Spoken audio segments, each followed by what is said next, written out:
आज इंस्टाग्राम पर एक नया ट्रेंड चल रहा है। कोई अकाउंट 10 दिन में 1 लाख फॉलोवर ले आता है तो कोई रील पर 50 लाख व्यू दिखा देता है। लेकिन सच क्या है? क्या ये व्यू और फॉलोवर असली होते हैं या फिर इन्हें खरीदा जाता है? आज हम इस गेम का पूरा सच समझेंगे। चलो एक एग्जांपल लेते हैं। मान लो 2 क्रिएटर है। पहला क्रिएटर जिसके 10,000 फॉलोवर्स है, 2,000 लाइक पर पोस्ट है और लगभग 100 कमेंट भी है। इसके अपोजिट में दूसरा क्रिएटर जिसके 1 लाख फॉलोवर है, 500 लाइक है और सिर्फ 5 कमेंट। तो बताओ असली ऑडियंस किसकी है? ऑब्वियसली पहले क्रिएटर की, क्योंकि उनके फॉलोवर कंटेंट देख रहे हैं और उसे एंगेज भी कर रहे हैं। चलिए जानते हैं कि फेक फॉलोवर्स बढ़ाए कैसे जाते हैं। इंटरनेट पर ऐसी बहुत सी वेबसाइट है जो 100 से 500 रुपए लेकर हजारों फॉलोवर देने का क्लेम करती है। आप बस पैसे दो और कुछ ही घंटों में आपके बहुत सारे फॉलोवर आ जाएंगे। लेकिन असल में ये फॉलोवर बॉट्स या फेक अकाउंट होते हैं। ना वो आपका कंटेंट देखते हैं, ना ही प्रोडक्ट खरीदते हैं, ना ही कोई सपोर्ट करते हैं, बस आपके नंबर बढ़ाते हैं। तो चलिए जानते हैं कि फेक व्यू आते कैसे हैं। अब मान लो एक वीडियो पर 10 लाख व्यू है लेकिन कमेंट सिर्फ 15 और लाइक सिर्फ 500। यही पे कुछ गड़बड़ लगती है, क्योंकि अगर 10 लाख लोगों ने रील देखी होती तो कमेंट भी हजारों या लाखों में होते। कई लोग ऑटोमेटेड सिस्टम और बोट ट्रैफिक से व्यू बढ़ाने का काम करते हैं।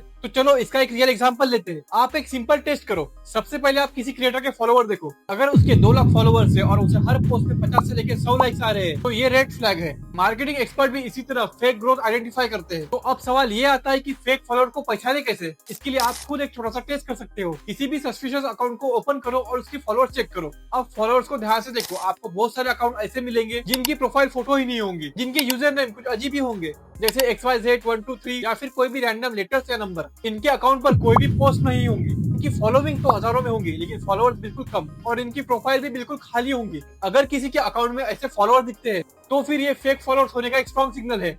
एग्जाम्पल के लिए, अगर किसी क्रिएटर के 1 लाख फॉलोवर है और ना ही उसकी कोई डीपी है, ना ही कोई पोस्ट, और जिसका यूजर नेम भी रैंडम नंबर वाला है, अब सोचो क्या ये लोग सच में उसका कंटेंट देखते होंगे? शायद नहीं। 2026 में इंस्टाग्राम ने इन फेक अकाउंट और इनएक्टिव अकाउंट के खिलाफ एक बहुत बड़ा क्लीनअप किया। रिपोर्ट के मुताबिक millions of bot account ban किए गए। कई बड़े इन्फ्लुएंसर के फॉलोअर्स लाखों में, यहाँ तक मिलियंस में कम हुए। कुछ रिपोर्ट में यह बताया गया कि इससे सेलिब्रिटी के अकाउंट भी अफेक्ट हुए थे। चलिए जानते हैं कि ब्रांड्स इन अकाउंट को कैसे पहचानते हैं। बहुत लोग ये सोचते हैं कि ब्रांड फॉलोअर्स को देखकर डील देते हैं। पहले शायद ऐसा होता भी था, लेकिन अब ब्रांड एंगेजमेंट देखकर डील देते हैं। वो कमेंट्स भी देखते हैं, ऑडियंस रियल है या फेक ये भी चेक करते हैं, और अगर फॉलोअर्स फेक निकले तो डील कैंसिल भी हो सकती है। 2026 के एक बड़ी स्टडी में 1 लाख इन्फ्लुएंसर के अकाउंट एनालाइज किए गए। स्टडी में पाया गया कि लगभग 37% फॉलोअर्स फेक हो सकते हैं। यानी सोशल मीडिया पर जो नंबर आप देखते हैं वो हमेशा रियल नहीं होते। ऐसे ही इंटरेस्टिंग वीडियो के लिए फॉलो करो।